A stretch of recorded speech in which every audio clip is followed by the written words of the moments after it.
Hello, this is my first impressions on Deadlock. I'm going to be going over her abilities, what I think she's strong at, what I think she's weak at, if we're going to see her in ranked, if we're going to see her in comp. Don't know 100% what's going to happen with her, and yeah, we'll just have to see. I'm going to skip through to where she uses her abilities. So this is her first ability, which is her signature ability. This signature ability, first of all, I don't know how long this lasts. I don't know how many charges it has. And hopefully it has a cooldown, which makes it in line with the rest of the sentinels, which means she's going to get about 1, 2, or 3 of these around. These orbs are how you destroy the barrier, because this barrier does not block bullets. It only blocks agents, teammates, and enemies, I'm pretty sure. It has to, because otherwise it would be too broken, I think. So basically what this is you need to shoot the orbs to break the barriers. So these little orbs will correspond to their connected barrier. But this big orb will destroy all 4 barriers, but it has a higher health pool. So this health pool here, I know is just over a phantom clip, which is no problem if you've got multiple people shooting it. But if you've got one person shooting this, it's really going to chew into the ammo reserves you have due to the ammo reserve changes from last patch, or the patch before, I don't quite remember. But this clearly was like, that change was clearly a change favouring Deadlock. So they clearly knew, like, they wanted to change the amount of ammo people have. In fact, that may have just been a change because they realized from Deadlock being like internal playtests and things like that constantly, that they realized like that everyone has way too much ammo to deal with this thing, and if we want to make this viable, then we have to lower the ammo reserves. That's probably what happened internally, but obviously I don't know. And it also calls into question, there's a couple things as well. So with this ability, first of all, this one is very big. This one is quite small, right? So it does stop at walls. So clearly you can get quite a big radius, which is quite nice. This is quite a big screen. I don't know 100% like if you're able to like get 2 of these. Like say if you want to block off this here, can you get an orb like this and this where they actually have to push out to actually hit the orbs? It's potential on some maps, right? And I feel like on Ascent there's like a good chance that you can get that on maybe B main or like on Market or on Short or something. So there are actually like decent positions where you have to actually force them into like this triangle to then shoot an orb, or they have to just shoot this big orb, which obviously takes more bullets, and yeah, could generally lose them the rounds from just shooting this, right? Because they just ran out of bullets, right? Because that's a genuine concern now. I think with this ability, especially if there's going to be multiple charges around. Can you imagine if you have to shoot this big orb again in a round, maybe even a 3rd time in a round? Like that is actually crazy. Probably a 2nd time. I reckon this is going to have 2 charges around, whether that be 1 and then a cooldown and then 1, or it's just straight up 2. I'd be very concerned if it is just straight up 2 charges. So I do think it's going to be a cooldown in line with the rest of the sentinels.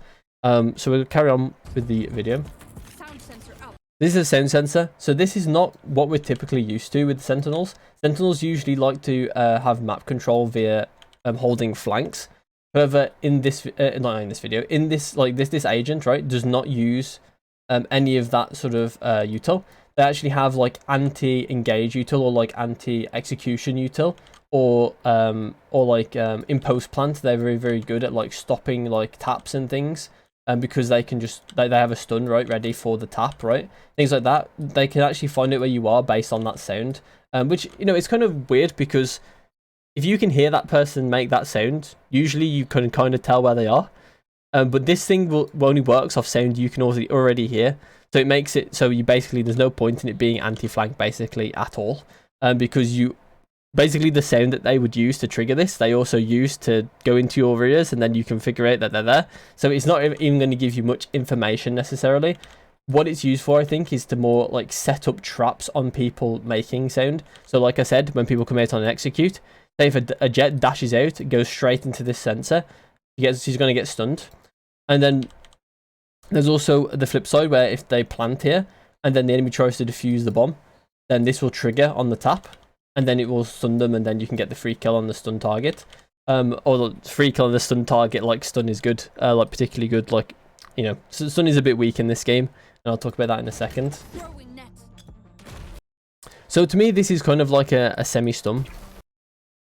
So what this does is it forces this person to crouch, and they're also a slightly slower crouched speed, I think, as well. Don't know if this ring actually makes sound, or not, because if it does make sound, then it's going to give you the location of anyone within this radius, which is a very big thing if that's the case. Don't know if that's the case though. Also, this has like two things right with it, is that it goes off very, very fast, so it's like got instant impact and can stop you from can really help you like take a site basically, because it forces them not, like, they basically can never peek you in this situation, right? Because they are stuck in crouch. So if they try and crouch peek you, the odds are that you're going to win that fight, which makes it really, really strong on the attack side. Makes it honestly similar to like Initiator Util, similar to like Breach Stun. But the difference like Breach Stun as well, one of the differences, and that might be a hindrance to her, but probably not. It's very much not a strength of Breach's anyway. But Breach's stun goes off a bit late, right? Delayed. And that gives the enemy time to make noise to get out of it, right? And them making noise can give you some information. It's not really a very big thing on Breach. I don't think anyone ever plays for that, but it is a little thing that Breach does get. This grenade doesn't get that because it goes off so fast.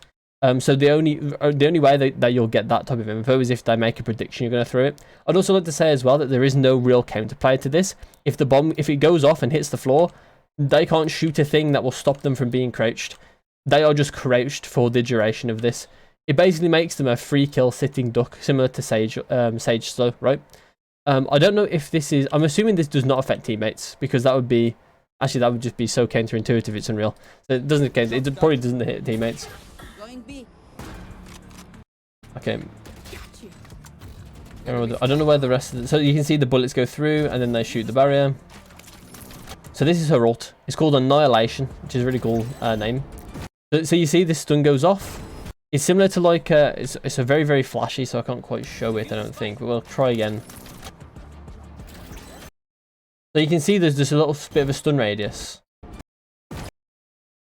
You can see it's like a blue stun radius, and you can see, I think it just about goes up like this. So it's quite wide. It's very similar to Breach stun, but I don't think it's quite as wide.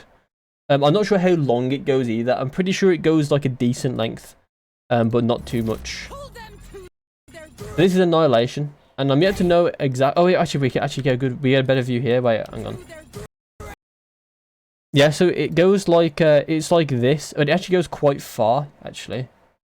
Not sure exactly where it ends. It looks like it does end here, but it is fading. So it may go a bit further than this. But this is quite a big radius. Like, this is like, maybe like 2 of Harbor's rings, right? From his ult? Maybe 4? Wait, that's actually quite a lot. I actually think it's like 4 of the Harbor rings. That's actually a really massive radius. It basically fully covers this part of the site. Which is really nice. And that's really, really good. Not so much on Fracture, actually, but it's good on some other maps. Because there's lots of maps that you don't have really an option to go anywhere other than here, like other than this square in some of them, like Lotus Sea, for instance. Like you put one up the top, anyone on top site is 100% stunned. That's really good. So this is Annihilation. As you can see, the radius is massive for the actual like tag of the cocoon. This is if someone's in this radius. I'm assuming within line of sight of the middle of it, but I don't know 100%. It might have to be in line of sight with the middle. So then it's only people like this, right? That are going to get stunned in this sort of area. Or like cocooned, I guess, in this sort of area. As you can see, she gets cocooned. Gecko has to shoot the cocoon. It looks like it has a decent amount of health because you can see he's shooting it for quite a while. 1, 2, 3, 4, 5, 6, 7. We don't know if she's out or not. It looks like she's not out. After 7 Vandal bullets. Obviously, this could just be for the cinematic. Or like the little showcase it has. 7, 8 bullets. We can say, right? About 8 bullets. That's 2 kills, essentially, worth of health. That's pretty crazy. So to round out the video, I'm just going to do some quick predictions for ranked and competitive. So in ranked, I think she's going to be played a decent amount at the start, and then I feel like she's going to fall off, much like every other agent. However, I think she's going to stay falling off for quite a bit. Because I think that in ranked, people are going to rely way too heavily on having anti-flank, and general people do in ranked, because they just see it as like, I don't need to worry about it, I don't need to learn the timings of flanking and that sort of stuff, I don't need to learn anything, so I can just have the anti-flank there and collect my RR at the end of the game. So a lot of the time people are going to ignore the fact that she's actually really strong at a lot of other things, Especially one of the most important things in ranked is like the execution into a site, right? A lot of ranked games come down to that every round, because execution in ranked, like onto a site is like happens so much, because the attacking team is like sometimes it's the only thing they can do. They'll just go onto a site, try and go onto a site instantly, and Deadlock is built to like stop that from happening, or to at least make that significantly harder.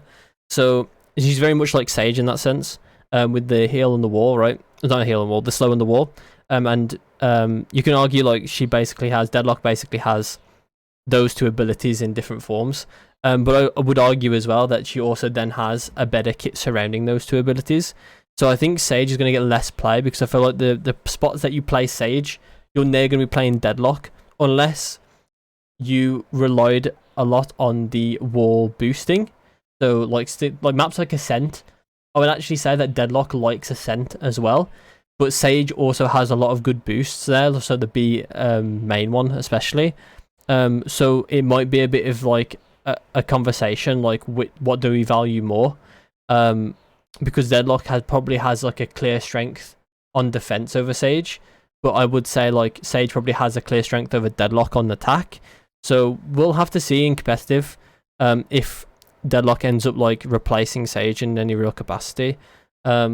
Or if she ends up being side by side with Sage, if we end up like, because the thing is like with these double smoke metas as well, double controller metas, there's just less space for other agents like this. And I would say like these are like utility niche type agents where they need to be played in like a flex slot to actually have their value. They're not going to be played every map all the time. So having double controller be meta is kind of stopping agents like Deadlock from probably appearing in competitive that much. But we'll just have to see. Maybe teams end up valuing Deadlock over having two controllers. Don't know what the future holds with that. Maybe there's going to be some tech I don't know about yet, or anyone knows about yet, really. So yeah, that's just my first like impressions on Deadlock, and I'll see you in my next one.